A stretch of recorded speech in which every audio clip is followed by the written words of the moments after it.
And we are live with a podcast for all seasons. This is episode 7 of season 3, and today we're going to be talking this month's, that is July 2016's issues of DC's Rebirth. And also we're going to be discussing some of the news to come out of San Diego Comic-Con 2016. With me, as always, is my co-host Eric Joseph. Eric, why don't you introduce the crowd to what we're going to be talking about today, some of the titles we're going to be going over. Hi, Josh, and hi to everybody listening. This is Eric Joseph. Back from a good weekend at Taylor Comic-Con for those of you in Southeast Michigan that attended. Hope you also had a good time. You can look forward to my coverage of that within the next few days. This episode, of course, being recorded on July 31st.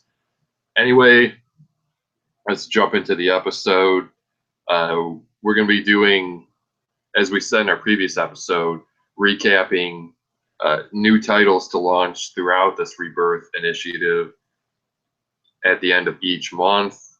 They're doing this at least through September, I believe, with Super Sons now having been delayed until 2017, I believe, and no said launch yet for Earth 2, to my knowledge, because that's supposed to get a new title as well. But this month we had a lot of strong debuts. We're kind of getting past, more of the usual suspects and the big guns beyond the Trinity and such. Josh hasn't read as many of these titles as I have, so I'm going to go first and give a brief overview of each of them and what I thought. I believe the first title to launch this month was Justice League. Obviously, you're filling some big shoes after Jeff Johns did a 5-year run on the title that, as usual, anything he touches ends up being considered definitive. So we have Brian Hitch writing, who is apparently still doing his Justice League of America title, and Tony Daniel doing interiors, who just one of my favorite artists, period, of the current era. It's been a pretty solid debut, I'll say. They're letting the Justice League members have each of their own spots. We've yet to see them really work as a cohesive team, but Hitch's ideas seem pretty grandiose, and it looks like he likes to center each arc on a Justice League member. It looks like this one might be Wonder Woman. At least that's the impression I've gotten so far. But it's planted some strong seeds, but I could see this going every way, because, I should say either way. We think of Brian Hitch more so as an artist, and as a writer, he's been doing decent stuff, but what matters is how it reads when the arcs are finished. So hopefully he's able to bring it all together. As for what has been my favorite book to launch in July is Hal Jordan and the Green Lantern Corps. Kind of getting back to some classic concepts. You have Hal Jordan versus Sinestro, and their respective corps brought into it. New concepts introduced, but if you're put off by Green Lanterns, and I don't think you should be, because they're doing good stuff over there, but Hal Jordan, the Green Lantern Corps, if you like that certain sense of familiarity in titles, I think you really like this. It's written by Robert Venditti, who spent a few years on Green Lantern, the flagship book. I admit there were some speed bumps toward the ends, certainly in the Hobo Hal era, but it seems like he's really turning things around, at least from the 2 issues that have shipped, one being a Rebirth one-shot and then the first proper issue. But I think it shows a lot of potential, and although a little too early to judge, I do think this one is probably better than Green Lanterns, but time will tell. Either way, we have 2 good GL books on shelves, so we as the readers win either way. A lot of slew of Bat Family titles to come out this month too. We got Batgirl and Batgirl in the Birds of Prey. Batgirl itself, we've seen her, they're calling the arc Beyond Burnside, and she's traveling abroad. The first issue sees her in Japan, and it does kind of capture the vibe of the previous run with like Fletcher and Stewart. I mean, the vibe's somewhat retained, but at the same time, it's very accessible for new readers, and it's fun yet feels a little more mature. So if you didn't like the Batgirl Burnside stuff, jump on with #1. There was no Rebirth one shot for this particular one. Just give the first issue a try and see where it goes. And if you don't like it, it's your own opinion. But if you are a Barbara Gordon fan and you haven't liked the past few years, at least give it a shot. But I more so liked Batgirl and the Birds of Prey, which has only had a one shot so far, and the first proper issue ships next month. They're sort of just bringing the Birds of Prey team back together, and it's one of the better ones for July. I'll say that. It's got a lot of potential. The creative team seems to really have a handle on these characters, and you have Helena Burt and Ellie Huntress as the loose cannon, and it's classic Birds of Prey fans. I think will be pleased. They have a sense of history that this version of Barbara Gordon and Dinah Lance have worked together, and there's like a villainous Oracle now who has repurposed her name. So we definitely got to keep an eye on that one. Let's hope the quality stays. Nightwing has been good but not great so far. I really liked the one shot with the first proper issue. I think I gave it like a 7 out of 10. And now one of my colleagues at DKN will be reviewing the series going forward with issue 2. So his opinions could vastly differ from mine. I guess we'll find out as issue 2 ships this upcoming Wednesday, actually. Nightwing's back in the black and blue, so if you like the classic color scheme as I did, you'll be pleased.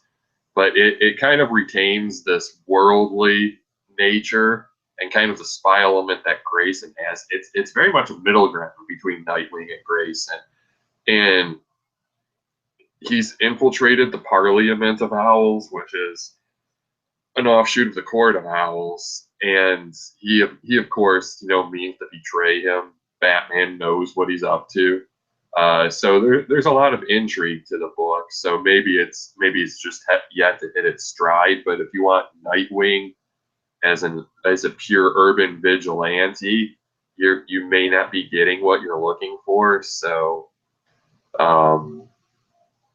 if you didn't like the Grayson era, I don't know what you'll think of this new Nightwing book, but obviously the book's not going to be like this forever.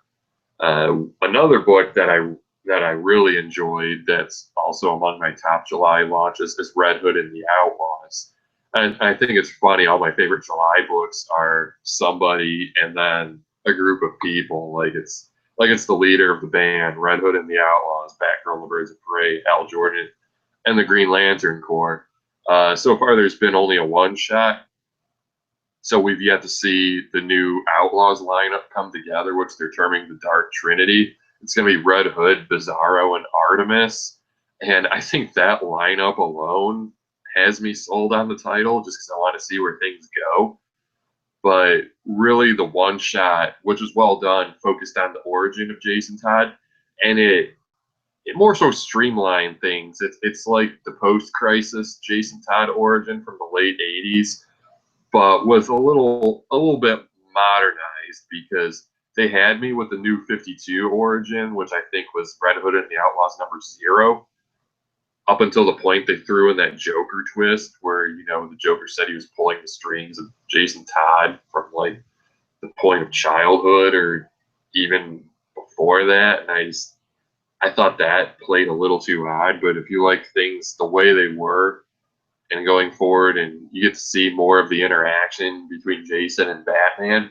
And it's in such stark contrast to what's going on in Nightwing, because you get to see how much Bruce has a trust for Dick Grayson. Like, oh yeah, go infiltrate those owls. Whereas with Jason Todd, who is now branded an outlaw again, he's saying he's going to go infiltrate the Gotham underworld and make a difference. And Batman, he's kind of hesitant. He's like, I know you have a dubious history, Jason. It's like he trusts him enough to bring him into the Batcave, but at the same time, he still doesn't know if Jason's going to go off the deep end again. So there are a lot of interesting dynamics going forward in the books. So yeah, Red Hood and the Outlaws is going to be one to watch. And we've got a couple more here. New Superman, which is one that at least our circle, Josh, myself, and some of the guys at Culture Junkies, we were all really keeping an eye on this one. His name's Kenan Kong. Yes, they're not pronouncing it Keenan. It's Kenan. He's a young Chinese man, and he gains powers through a scientific experiment, and he becomes a Superman of China. And the first issue was pretty solid, but they're falling into certain trappings, like there's a Chinese analog for Lois Lane, and then there's Chinese Batman and Wonder Woman. And while there are some familiar concepts, like Kenan's dad's not a bad guy, but he's definitely not Jonathan Kent. I'll say that much. I want them to develop more of an original story than just saying like, hey, this is a Chinese mirror of Superman and his characters, because in a way it does it a disservice, because while this could function as an Elseworlds, it's not. This is taking place within the DC universe proper, and Kenan Kong exists in the same world as Clark Kent's Superman, Kal-El. So we've got to see some differentiation, because I think it's possible that some fans will just say, this is the same stuff, but, a different country.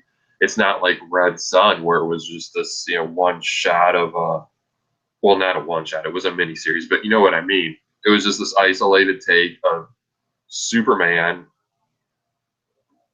if he existed in Russia, and what would that be like? And of course, you had different Batman and Wonder Woman, but it was its own thing, so we judge it as such.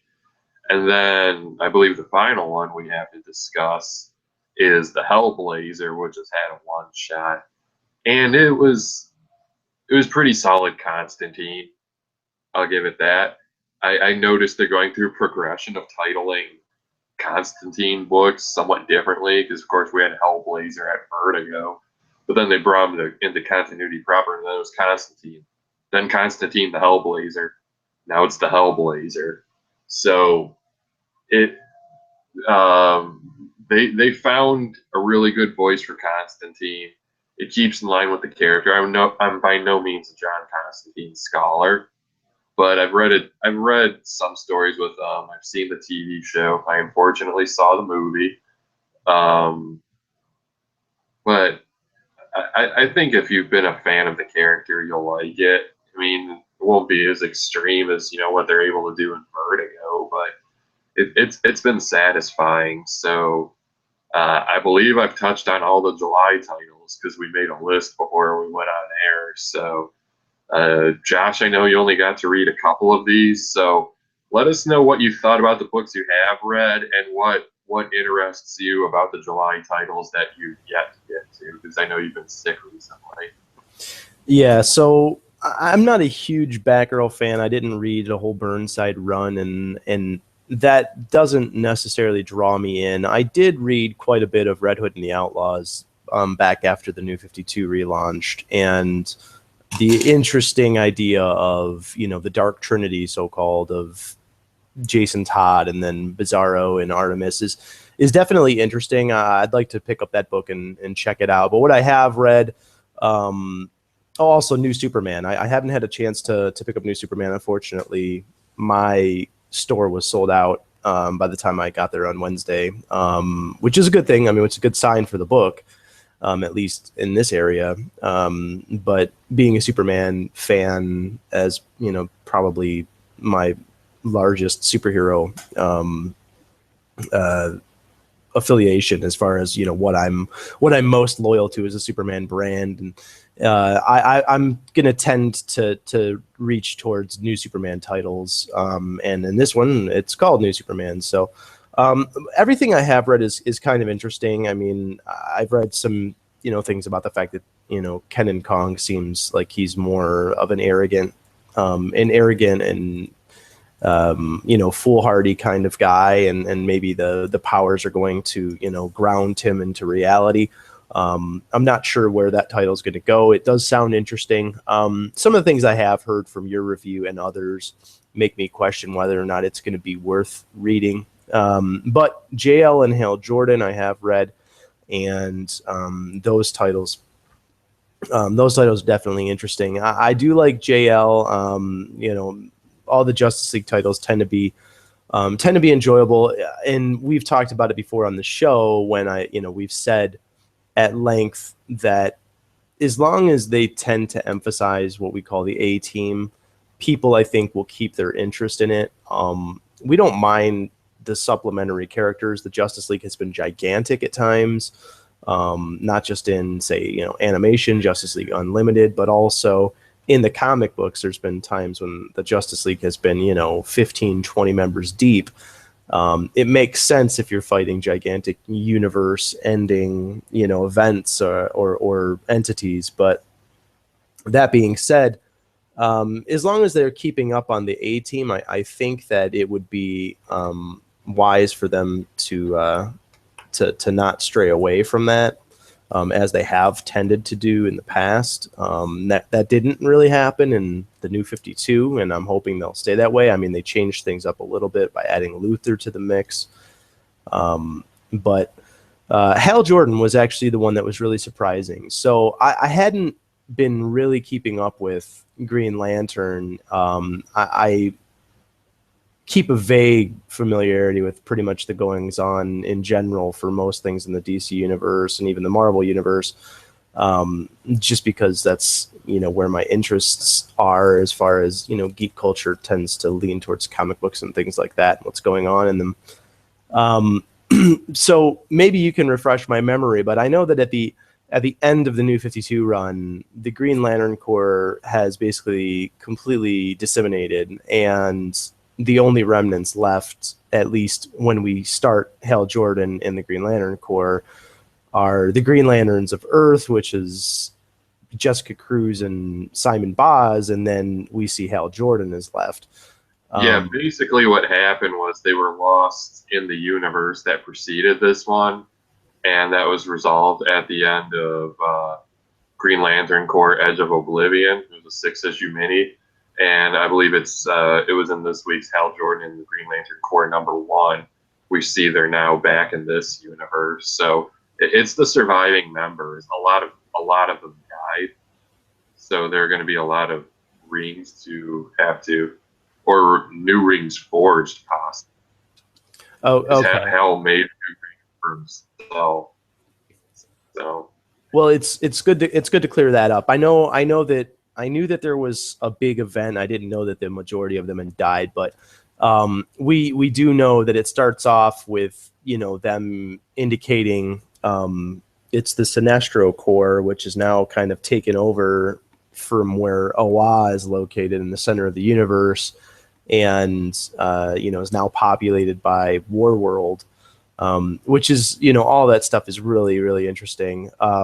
But Sinestro obviously has been like kind of drained of his power and vitality, and gets it back. It appears as though he absorbs it directly from the Parallax entity, and so we're seeing Sinestro at maybe his most powerful, which is very interesting. And it seems as though he is kind of fulfilling what he believes his destiny to be, which is being what the Green Lantern Corps has always been, only, you know, instilling order in the universe through fear. That's a really interesting take. And then, yeah, you know, Hal Jordan we mentioned Hobo Hal, and for those who hadn't been following the Green Lantern issues, I'm not quite sure. I don't think we ever discussed it on the episode or any of the previous episodes, but I'm not sure what exactly they were going for. If just a change in the look and dynamic of Hal Jordan. What was your take on Hobo Hal anyway? I think that was just part of the DCU initiative, and that was DCYOU. Only DCU can prevent forest fires. It's something a lot of us had mixed feelings on. It's what they did last summer, and it was almost like an experiment from the 90s because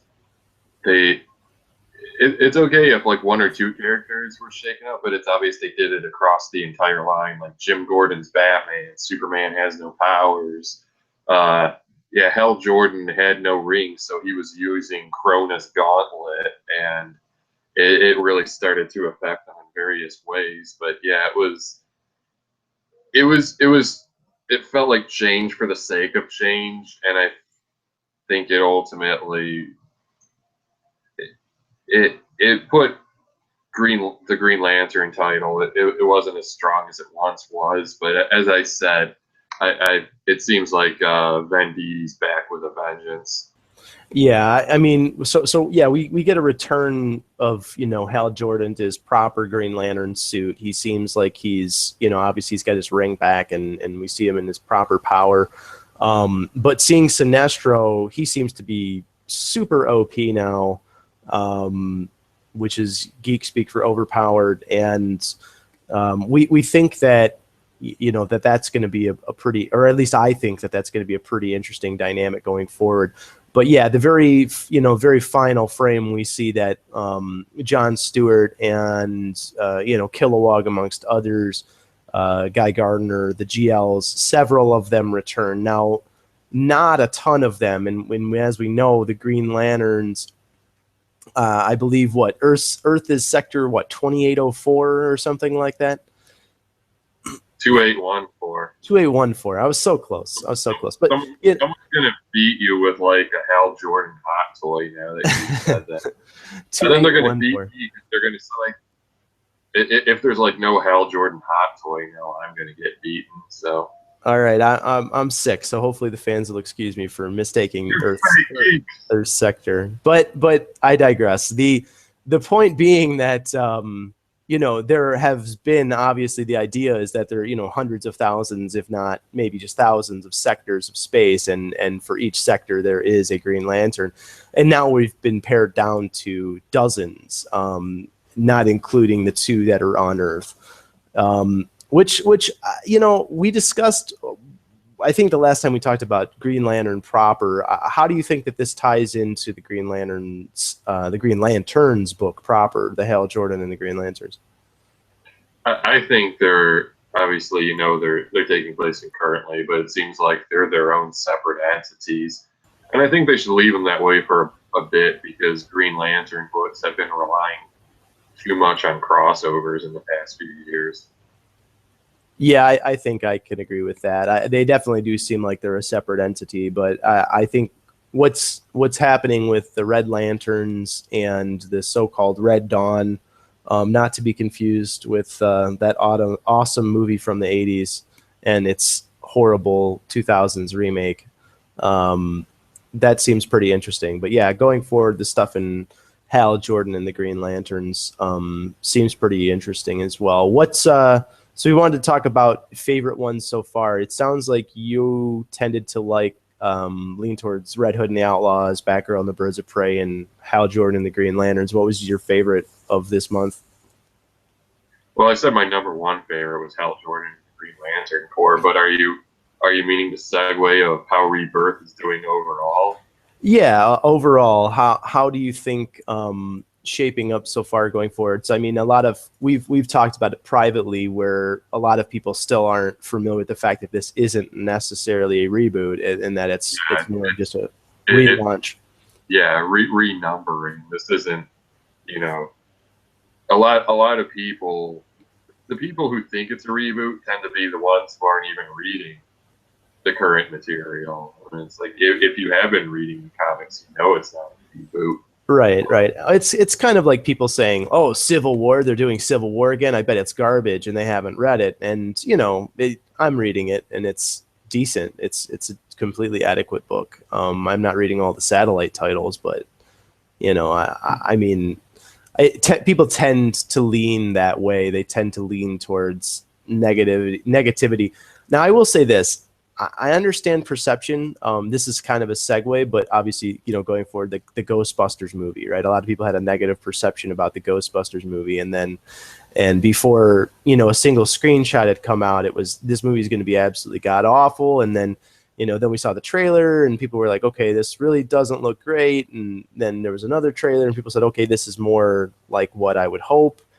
And, you know, and finally the movie came out, and critics tended to think it was okay, and some fans thought it was okay. And I guess my point is that, you know, if you're not going to actually take in the product itself and review it as it actually is, and just based on your suppositions and, you know, preconfigured notions or preconceived notions, then yeah, you owe it to yourself to check out Rebirth. I think it's, I don't know. Do you think it's stronger than the New 52 launches, Eric?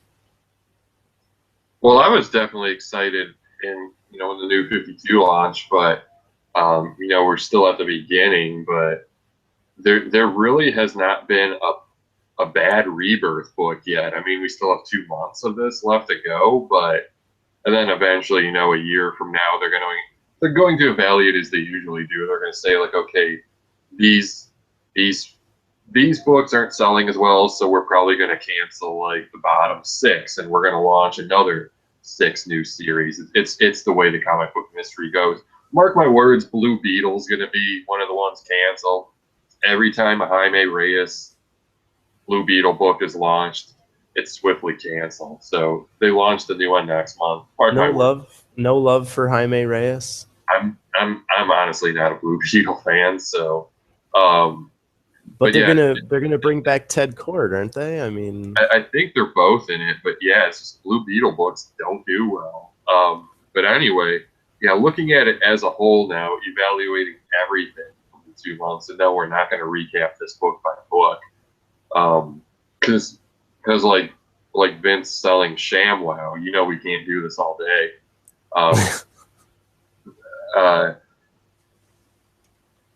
My favorites are still the ones I listed last month.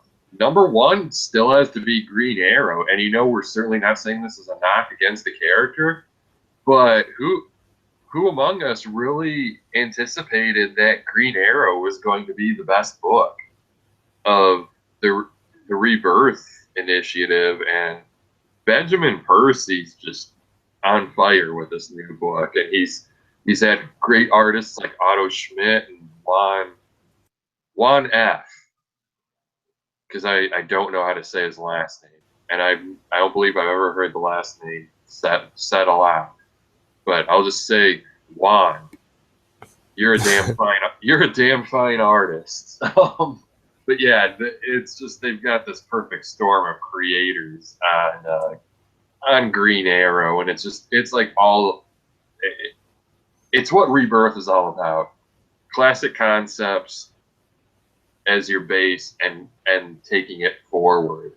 And there's overall, it seems there's been a more positive response to Rebirth than the New 52 for those who actually bother to pick up Rebirth books, and they should. I think a lot of these books are selling out, so it's good people are giving it a chance. But if you were put off by the New 52, you still need to give this a chance, because the books many of them are just too good to ignore. And then, of course, The Flash is still up there.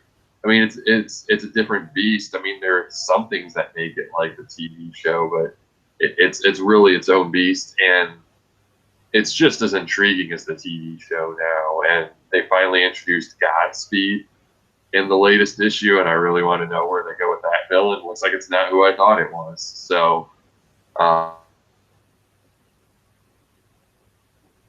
yeah, I think that I mean, I do really like Action. I know that you had mentioned Action. It's it's living up to its name as far as being an action title. It's pretty much been nonstop since, frame one of the first issue. I do like the fact that they went back to the classic numbering, which we mentioned. I will say that Detective and Batman have been really strong. I really kind of like where Detective's been going. Yeah, Detective's more of a team up book, but like I said, action is still among my favorites, and it's just got like it's everything you want in a Superman comic, at least in my opinion. All the proper ingredients are there. They just let's put a cap on the Doomsday fight soon. But the Batman books are getting better, but Batman alone, the title Batman is good, but Detective, I think, is really the better of the two, and I think the past two issues of Detective have catapulted it into the upper echelon of the three I just mentioned. And granted, it's more of like a Bat family book, but they're really doing some intriguing stuff, and they took something from Batwoman's mythology, and we're not going to spoil it, but especially since I'm not sure if Josh is caught up, but they really turned something on its head. But I'm all caught up, and there are really big things happening is the best way to put it. It's in a way it's a retcon, but it's like you didn't see this twist coming, but in a way it doesn't, at least didn't make me angry, because it's like the twist makes sense. And I think James Tynion is really, when we're talking catapulting into the upper echelon, he's now among the best Batman scribes of this era, having worked with Scott Snyder and then doing the Batman Teenage Mutant Ninja Turtles crossover, which was incredible. So, but yeah, those are my favorite titles. So before we start talking SDCC trailers, why don't you finish up our thoughts on Rebirth as a whole? Well, I think that we can both agree that Rebirth's been really, really strong. I think that if people haven't given it a chance yet, that they definitely should. Again, it's not a reboot. It's a relaunch in terms of the themes that they want to go forward with. I think that they're trying to push the classic themes of the individual characters. So Superman feels really like classic Superman. Batman feels really like classic Batman. Aquaman, The Flash, Wonder Woman, and so on. They've been doing some interesting things in Wonder Woman, even in terms of kind of trying to regale her entirety of her past into some type of cohesive narrative going forward, which is an interesting take on it. A lot of people who liked some of these, I say less popular in terms of the characters aren't A plus stars, but their books have been selling really, really well, like Batgirl and Red Hood and the Outlaws and Suicide Squad, things like that. Those are getting really, really, really popular in the pop culture.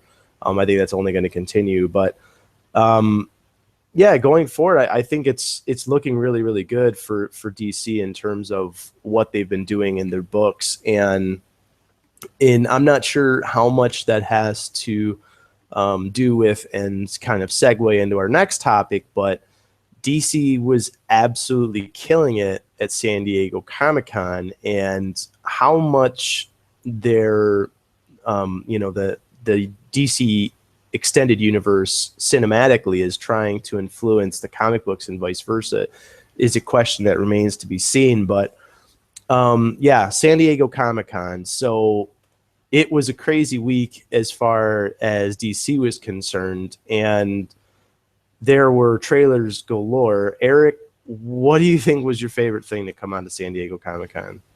Yeah, we're going to talk. There's a lot of stuff from San Diego. Basically, what we're going to talk about here are 4 movie trailers that we as a public have seen. And specifically, we're going to talk Wonder Woman, Justice League, Suicide Squad, and Doctor Strange. Unfortunately, Josh and I were not there. we get to envy our colleagues Adam Pacharoensub and Damian Fashani, who were, because they certainly got to attend some cool panels. Damian got to go to some parties. But yeah, do visit darkknightnews.com and dccomicsnews.com because both sites have some varied content. But yeah,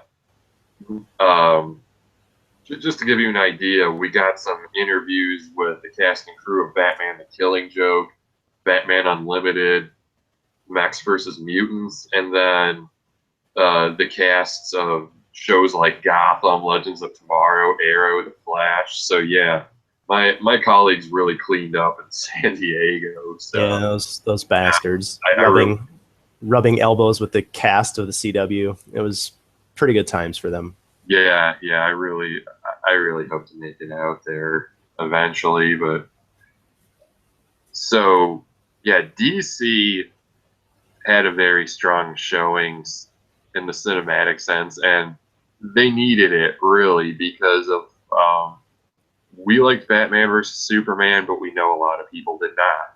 And it seemed like a lot of the public perception was very positive coming out of San Diego.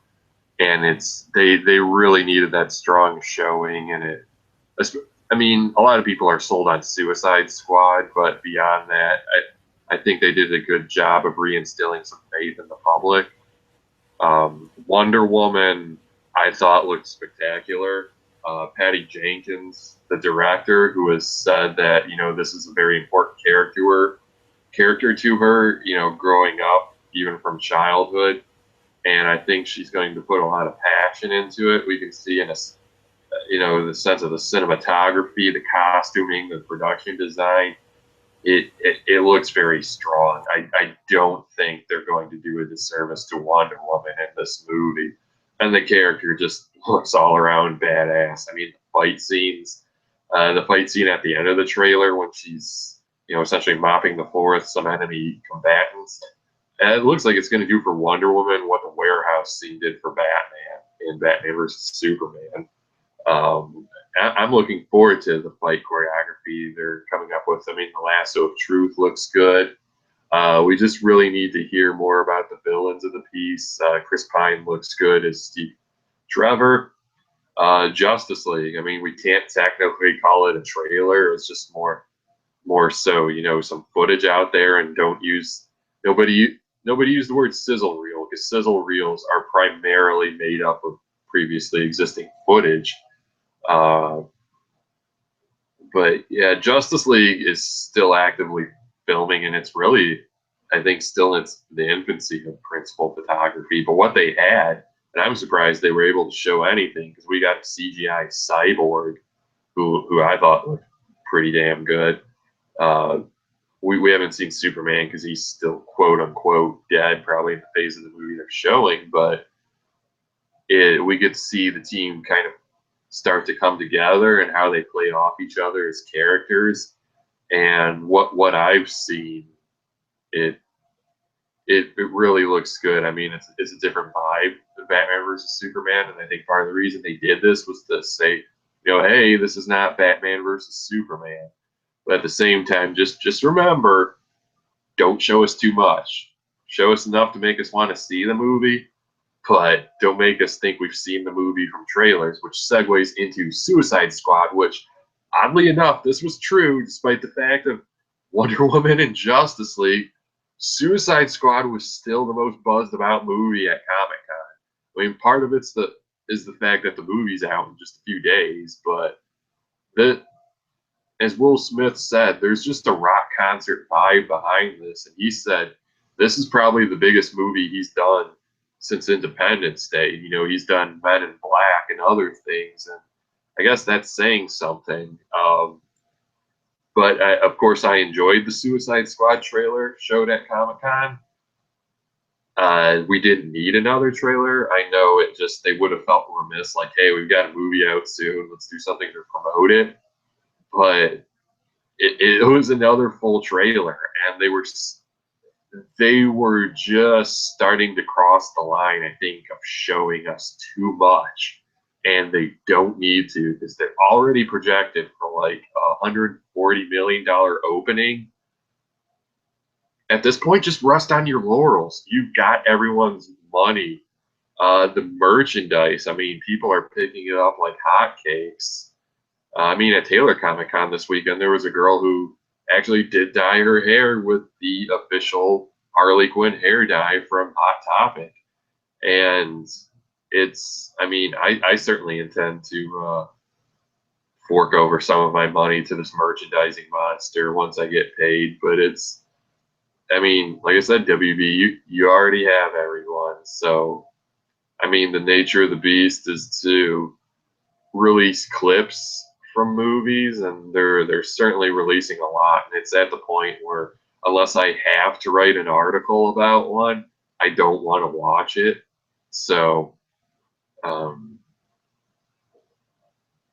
but moving forward, Doctor Strange, the big trailer shown from Marvel. It's our second full trailer from the film. That's looking pretty cool. I have to say, Doctor Strange is not a character I'm too familiar with, but this is going to open up new avenues for the Marvel Cinematic Universe, bringing in magic and alternate dimensions, and just the visual effects for this movie astonish me. It's like Inception level stuff, and I really, on our previous, or I think it was two, yeah, it was our last episode. I said X-Men Apocalypse was probably the most visually stunning superhero movie I've seen. And who knows, Doctor Strange could surpass that. And my early impressions of Doctor Strange, if this does not get an Academy Award nomination for Best Visual Effects, it just continues to show how biased they are against the superhero genre.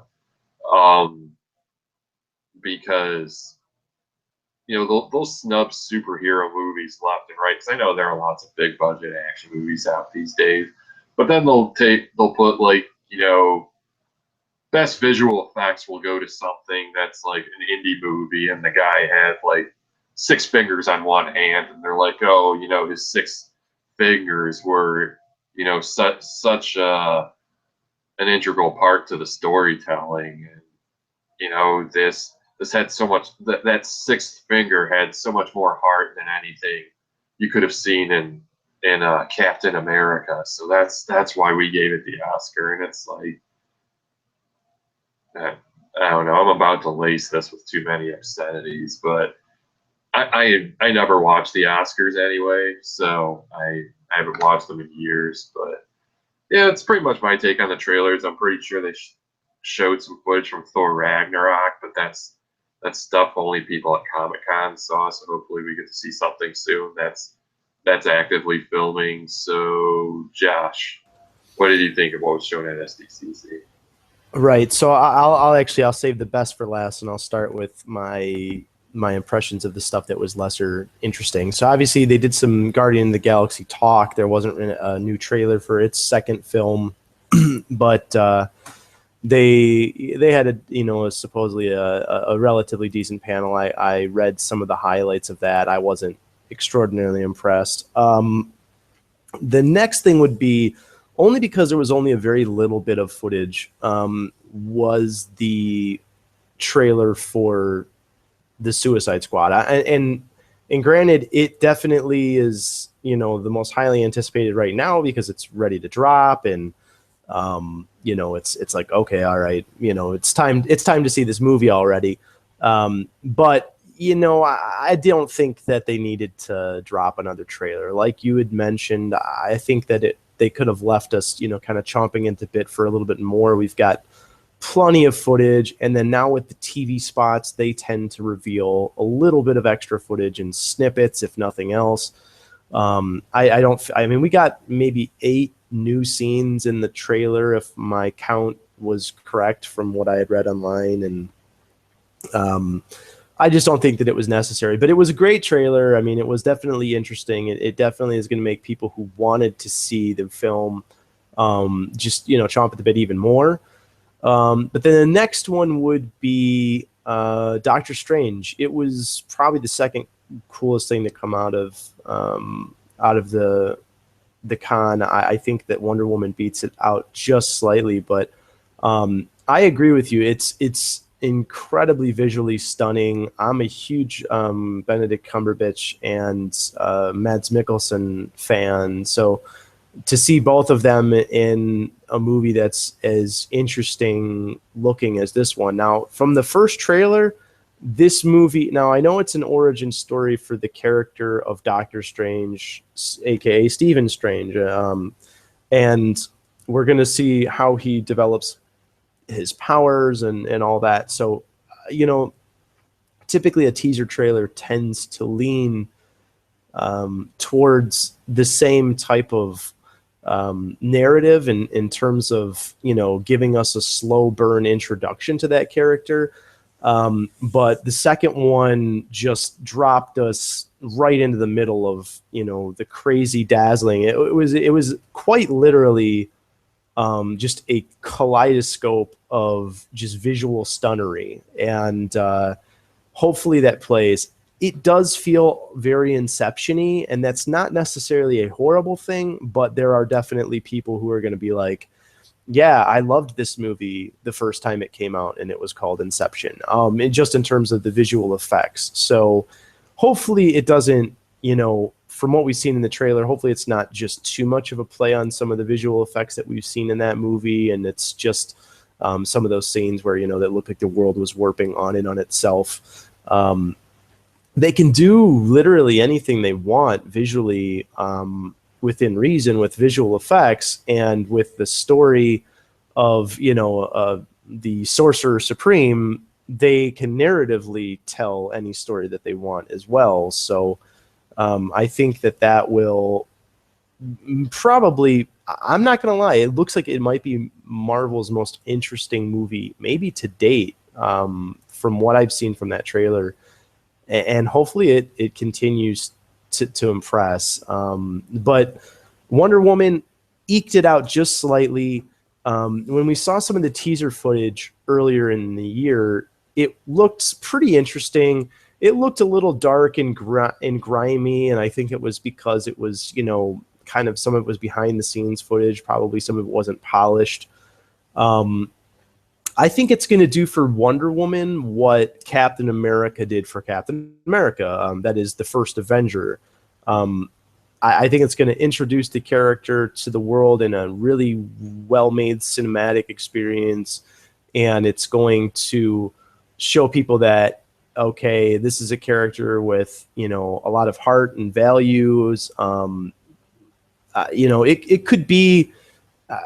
We've talked about it again 1,000 times on this show. The Captain America is one of my favorite Marvel films. It's one of my favorite superhero films, and I think that Wonder Woman could potentially be. Now, people will like the Doctor Strange Inception,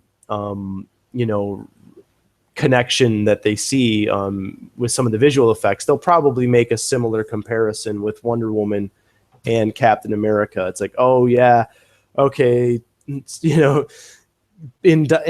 this movie, Captain America goes back and, he fights Nazis, and it takes place back in World War II. And okay, and this one takes place in World War I, and she's fighting the Germans for what appears to be, I don't know, the French, the Hungarians. It's hard to say, but I see some similarities. I don't think that makes it too much of a copycat one way or the other, and I don't necessarily think that makes it a bad thing. What's really going to be interesting is it drops us right into the middle of World War I. People who do like World War movies or history movies or period pieces, as they are often called, I think that they're going to get something that's pretty interesting. You throw in a really popular character like Wonder Woman, it's going to show you that, I'll say this: if you can get women in the theaters, a movie's going to do exceptionally well. They're showing Wonder Woman as a complete and total badass. She was one of the highlights of Batman versus Superman. So I think that this could be a really lucrative property if it's really done well by Warner Brothers. And like I said, if you can get women's butts in seats at the movie theater, they're going to have something special. And this trailer told me that I think that they're going to be able to do that. It looked really spectacular. People were really excited. But yeah, I mean that's pretty much it for trailers and San Diego Comic-Con news. Eric, what else did you? We've got about maybe 10 minutes left at the max. What did you want to cover last? I don't know. We covered what we set out to do. I was pretty much going to wrap it up. All right, wrap it up and take us out of here. All right. I'm going to say join us in August. We will be reviewing Suicide Squad, and also we will recap the August titles for Rebirth. So they contain some usual suspects and then some other stuff that could get pretty interesting. So next time we will be discussing All-Star Batman, Suicide Squad, Harley Quinn, Superwoman, Supergirl, and Blue Beetle. I think those are all the ones launching in August. But if I miss one or two, it's okay because I don't have to talk about them until August anyway. So beyond that, I will say to check out our sites for all the latest Batman news across all forms of media, and just a ton of reviews from myself and my colleagues, my review crew, as it were. Yeah, check out darkknightnews.com. We've got some cool stuff coming up over the next few weeks, so look forward to that. And then, of course, for all the latest stuff from DC across all forms of media, we heard I said how much came out of San Diego. It's over there. Check out dccomicsnews.com. For our backlog of podcasts and other miscellanea, check out our blog site at multiverseentertainment.wordpress.com. And although it's not affiliated with this podcast, be sure to check out WeGotThisCovered.com, an awesome entertainment site that I write for. And be sure to check out our friends at CultureJunkies.net. We appear on their live streaming show a decent amount. So, cool guys from the Detroit area, and they cover more across the geek spectrum than we tend to on this show. So until the next time, thanks for listening and goodbye. Yep, thanks for joining us, guys. I appreciate sticking with us. Hopefully you liked all of our Rebirth coverage and San Diego Comic-Con coverage, and we'll have plenty more for the new Rebirth titles in the months to come. Have a good day.